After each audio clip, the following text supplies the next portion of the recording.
को शनि का राशि परिवर्तन हो रहा है। इस साल का पहला सूर्य ग्रहण भी लग रहा है। 29 मार्च 2025 को इस साल का पहला सूर्य ग्रहण होगा।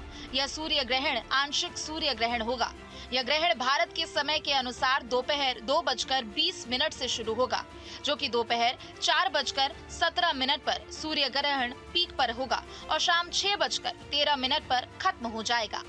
हालांकि यह ग्रहण भारत में दिखाई नहीं देगा। इस ग्रहण का सूतक काल भी भारत में मान्य नहीं होगा, लेकिन इस ग्रहण का देश और दुनिया के हर व्यक्ति पर असर पड़ेगा। 29 मार्च को जो अमावस्या के दिन सूर्य ग्रहण पड़ेगा, एक तो भारत में उस ग्रहण का कोई प्रभाव नहीं है, इसलिए कि भारत में दृश्य नहीं है। और जहाँ पर ग्रहण दृश्य होता है वहीं पर ग्रहण का शुभाशुभ फल की उत्पत्ति होती है। यह जो है अफ्रीका में, अटलांटिका में, आर्कटिक में, प्रशांत महासागर के कुछ द्वीप देशों में यह सूर्य ग्रहण दिखाई देगा और वहीं पर उसका प्रभाव रहेगा। भारत में इस सूर्य ग्रहण का कोई भी प्रभाव नहीं होगा। इस बीच 29 मार्च यानी शनि अमावस्या के दिन एक ही राशि पर 6 ग्रह रहेंगे। दरअसल मौजूदा पंचांग पर नजर डालें तो फिलहाल सूर्य, बुध, शुक्र और राहु ग्रह मीन राशि में मौजूद है। 29 मार्च को शनि कुंभ राशि से मीन राशि में गोचर करेगा। साथ ही इस दिन चंद्रमा भी मीन राशि पर रहेगा। इस प्रकार 29 मार्च को इस एक राशि में कुल 6 ग्रह होंगे। इसके चलते मीन राशि में षडग्रही योग बनेगा, जो बहुत दुर्लभ माना जाता है। ज्योतिषाचार्यों की माने तो 6 ग्रहों के इस अद्भुत संयोग के कारण 29 मार्च को 7 योग एक साथ आ रहे हैं। इस दिन षडग्रही योग के साथ ही बुधादित्य, शुक्रादित्य, मालव्य, लक्ष्मी नारायण, समसप्तक और शश योग भी बन रहा है। 29 मार्च को देर रात्रि षडग्रही योग है। 6 ग्रह एक साथ आ जाएंगे। उनमें से चंद्रमा, राहु, बुध, सूर्य और शुक्र, शनि, ये 6 ग्रह एक साथ आ जाएंगे। ऐसे में जो अत्यधिक आंधी तूफान आना, ओलावृष्टि होना, उससे जो है कुछ फसलों को नुकसान होना, ये एक स्वाभाविक सी बात होती है।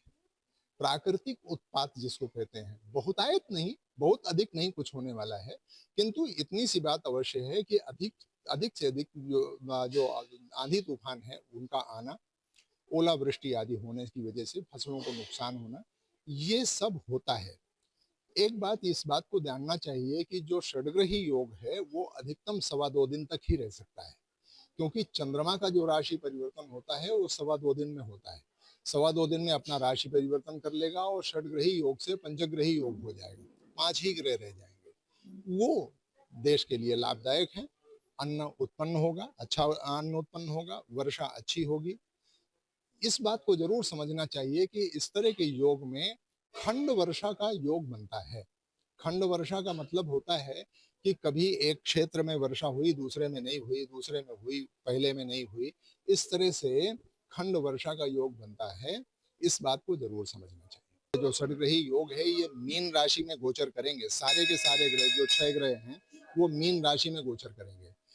तो ऐसी स्थिति में जो सिंह राशि के जो जातक हैं उनके ये 8वें भाव में होगा। ऐसे में उनको चलने में सावधानी की आवश्यकता होती है। सावधानी बरतें। हमारे यहाँ कहा जाता है रात्रौ ग्रहांतरम न गच्छेत। रात्रि में यदि आवश्यकता न हो तो घर से दूर न रहें, घर के पास में ही रहें। तीसरी बात ये कही जाती है धावन न गच्छेत, बहुत तेज गति से वाहन न चलाएं। तेज गति से वाहन चलाएंगे तो उससे नुकसान की संभावना है। कूपे आत्मावलोकनम न कुर्यात्, माने जैसे कोई बड़ा जो जलाशय है उस जलाशय के नजदीक बहुत सुरक्षित तरीके से जाएं। उसके पास में बहुत ज्यादा जो है उस पर बड़ी बड़ी लंबी सी क्रीड़ा न करें, कहीं ऐसा नहीं हो कि उससे हानि हो जाए। अग्नि आदि से बच के रहना चाहिए। अग्नि आदि की सुरक्षा करके रखनी चाहिए, क्योंकि जो ग्रहों की स्थिति है उसमें राहु, बुध, सूर्य, चंद्रमा, शुक्र, इतने सारे ग्रह हैं। इन सारे ग्रहों का जो प्रभाव होता है वो अलग अलग, कोई जल तत्व से संबंध रखता है, कोई वायु तत्व से संबंध रखता है, कोई अग्नि तत्व से संबंध रखता है। इस कारण से जल, वायु, अग्नि, रात्रि और अंधकार, ऊबड़ खाबड़, इन सब जगहों से और इन सब समस्याओं से बच के रहना चाहिए।